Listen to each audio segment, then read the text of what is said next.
So let's talk about income riders here for a second. We've been told that we're looking for some sort of contractual guarantee, that we know exactly what we have coming in.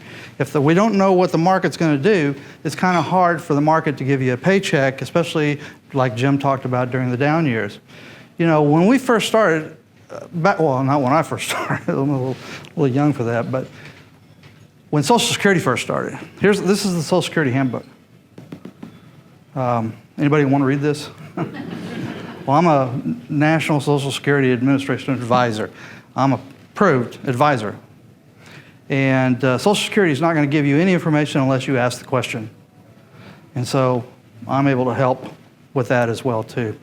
But back when Social Security first started, 42 people paid in for every one person that received.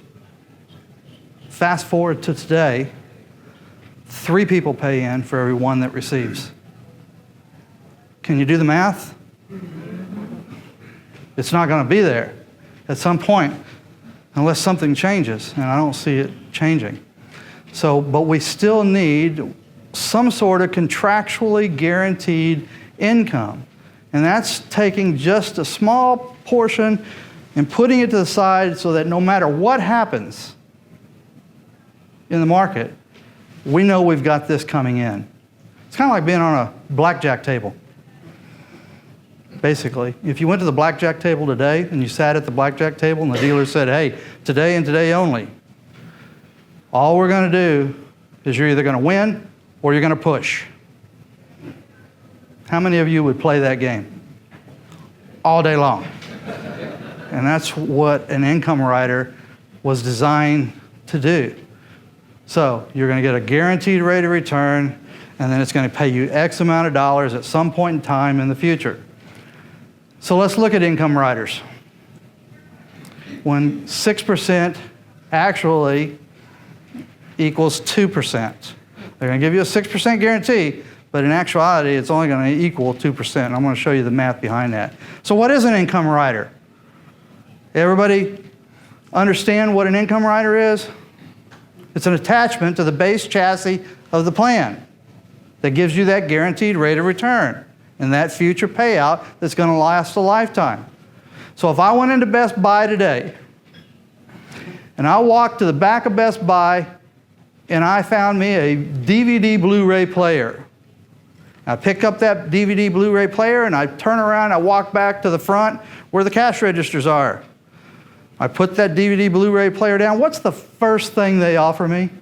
A warranty. Extended warranty. Is it good for you or Best Buy? Best Buy. Right. And that's what an income rider basically is as well, too. So let's look at this. Joe, remember Joe? We're going to drag him through the mud here. Joe retires, but this time Joe needs to take income. So he takes his bag of money and his gold watch. Instead of going to the left, down to the financial advisor, he turns to the right and he goes down to a different financial advisor. And he plunks down his money. And the advisor goes, Joe, you don't have enough money for me to work with. But boy, I've got this great variable annuity. So Joe takes his money and he puts it into the variable annuity.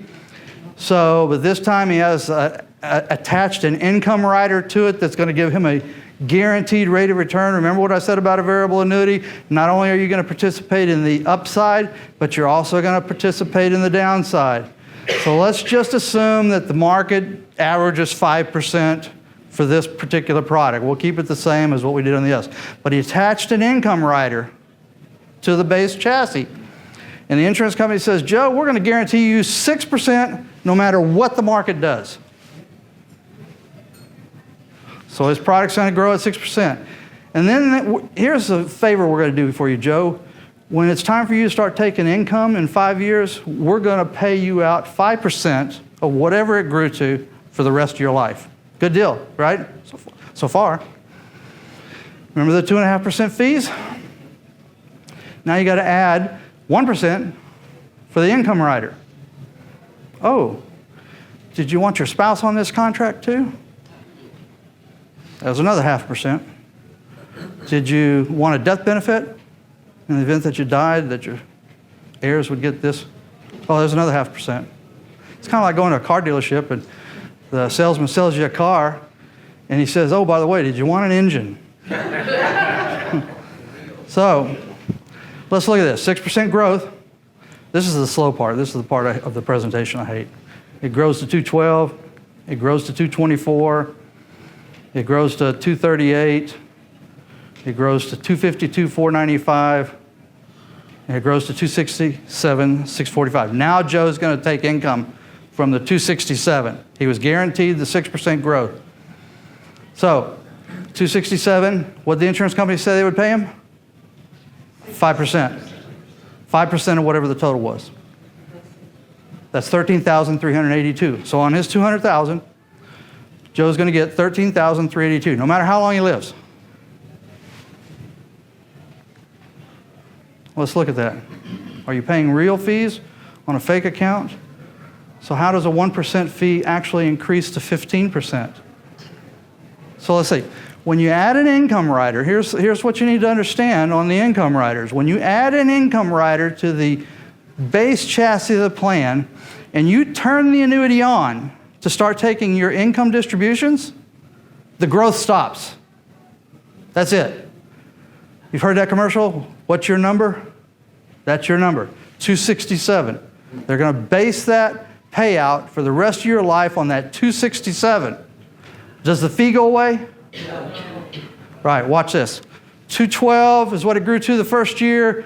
210, so the actual account value, because you're going to get three different values on your product when you look at your statement. There's going to be an account value, there's going to be an income value, there's going to be a death benefit, there's going to be a surrender value. We're only going to talk about a couple of these. Actual account value, which is the real money, and then we're going to talk about the income rider, which is the monopoly money. But it's going to pay you an income. So the first year, 212 and 210. The actual account value is only worth 210. Why is that? Because the fees don't come out of the 267 on the income rider. They actually come out of the account value. Wow. That's $2,120 on the fee. That's 1.01% is what the cost was, actually. So in 5 years, Joe's account value goes up, it's 267, 645, turn the income on. His actual cash value, if he cashed it in today, would be 223,028. 1% fee, they're going to charge it on the 267, right? So that's 1.2% fee. He still needs to take his 13,382 out of it for the income. 5 years from now, so you can see what starts to happen to the actual account value. 267 remains the same. That's what they're going to base the income off of. 162,395. $2,600 in fees. That's 1.65%. Now at age 80, his account value goes down to 94,213. Now Joe, let's just hypothetically, Joe dies right there. What's his wife get? Well, she doesn't get the 13,382. Only if she added that spousal continuation on there. But if it's not on that product, it's not on there, she's only going to walk away. Does she still have bills to pay when he's gone? You think maybe her tax bracket went up because now she, instead of married, filing jointly, she's single? So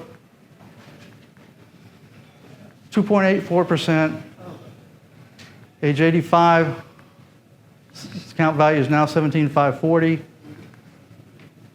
15% is what that 1% rider actually cost Joe. 200,000, 13,382 times 20 years, 267, 640. Is that a good deal? There you go with the Best Buy, extended warranty. All those years, 25 years, his number was 267, 640 on a $200,000 bet. So that's actually an internal rate of return of 1.94%. So let me show you how to maximize withdrawals on these annuity accounts. I'm going to let Jim talk about this.